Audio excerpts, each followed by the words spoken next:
শেখ, আমাদের তো সবার পরিচয় আমরা মুসলিম, কিন্তু তারপরেও আমাদেরকে অনেকই প্রশ্ন এভাবে বলে যে আমি হানাফি, আমি সালাফি, আমি শিয়া, আমি সুন্নি, এভাবে করে নানাভাবে আমি লাভানজাবি এভাবে বলা হয়ে থাকে। আসলে এই পরিচয়গুলো কি দরকার বা এটার কোনো বিশেষণ রয়েছে কিনা বা জরুরি কিনা? শুকরান। বর্তমান এই সিচুয়েশনে এটা একটা ক্রিটিক্যাল প্রশ্নই। আসলে আমরা এক আল্লাহ পাকের গোলাম এবং আমাদের শেষ নবী মুহাম্মদুর রাসূলুল্লাহ সাল্লাল্লাহু আলাইহি সাল্লামের উম্মত সবাই।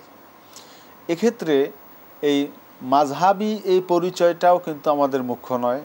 আবার এই যে লা মাযহাবি বা আহলে হাদিস, আবার রিসেন্টলি সালাফি, আহলে কোরআন, এই সেই মূলত আমরা সবাই কিন্তু আহলুস সুন্নাহ ওয়াল জামা আমরা বলি। আহলুস সুন্নাহ ওয়াল জামা হচ্ছে যেটা কোরআন এবং সুন্নাহর উপরে আমল যারা করে, এরা হচ্ছে আহলে সুন্নাহ ওয়াল জামা। যারা আহলে হাদিস দাবি করে তারা কি আহলে কোরআন না? তারা এই কোরআন মানে না। আসলে তারা তো কোরআন না মেনে তো হাদিস মানা সম্ভব না। আবার আহলে কোরআন দাবি করবে কেমনে? কোরআন তো এক প্রকারের হাদিস, যা ইতিপূর্বে একটা আলোচনা আমরা এখানে আলোচনা করেছিলাম একটা পর্বে। তো সব মিলিয়ে কথা হচ্ছে এটা কোনো মুখ্য পরিচয় হওয়া উচিত নয়। আমরা এক আল্লাহর গোলাম এবং এক নবী মুহাম্মদুর রাসূলুল্লাহ সাল্লাল্লাহু আলাইহি সাল্লামের উম্মত। সেখানে এক একজন এক এক মসজিদে এক এক ইমামের পিছনে নামাজ আদায় করি। এই জন্য আমি কি বলবো নাকি আমি ওই ইমামের মুক্তাদি, আমি ওই ইমামের মুক্তাদি? নো, আমি নামাজ যেই আল্লাহ পাকের পড়ি, যেই রাসূলুল্লাহর মাধ্যমে আসলে বিভাজন তৈরি হয়। এই বিভাজনটা থেকে আমাদের বেরিয়ে আসা দরকার বলে আমি মনে করি। এক উম্মার দিকে আমাদেরকে আহ্বান করা উচিত সবাইকে। আমরা অনেক সময় সফরের ক্ষেত্রে পুরুষের পাশাপাশি নারীরাও থাকেন, মা বোনরাও থাকেন। তো মসজিদগুলোতে আমরা দেখি যে মসজিদে মা বোনদের জন্য নামাজের ব্যবস্থা রাখা হয় না। এক্ষেত্রে ইসলামী শরীয়ত কি বলে? শুকরান। আসলে নামাজ পুরুষদের উপরে যেমনিভাবে ফরজ, নারীদের উপরে সমানভাবেই ফরজ।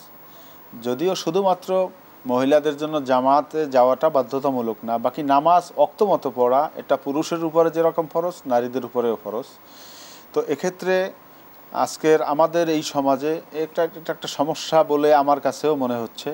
এবং এটা আমরা যারা দেখেছি বর্তমান মক্কা, মদিনা বা সৌদি আরবের মধ্যে বিভিন্ন জায়গায় সফর করেছি, সেখানে দেখেছি প্রত্যেকটা মসজিদের সাথেই নারীদের জন্য আলাদা ওযুখানা, এরপরে আপনার মানে কি বলে ব্যবস্থা, নামাজের আলাদা ব্যবস্থা, সব কিছু এবং সুন্দর মতো প্রত্যেকটা মসজিদের সাথেই এরকম একটা ব্যবস্থা আছে। আমি মনে করি আমাদের দেশেও এরকম একটা অন্ততপক্ষে যেগুলি মার্কেট প্লেস আছে কিংবা বিভিন্ন জনসমাগম হয়, এরকম যে সমস্ত জায়গায় যাতায়াত করতে হয়, বাস স্ট্যান্ড, ট্রেন স্টেশন, এরকম জায়গায় আমিও মনে করি যে এখানে মসজিদের সাথে পুরুষদের নামাজের পাশাপাশি মহিলাদের এরকম একটা ব্যবস্থা থাকা উচিত এবং এটা করা উচিত।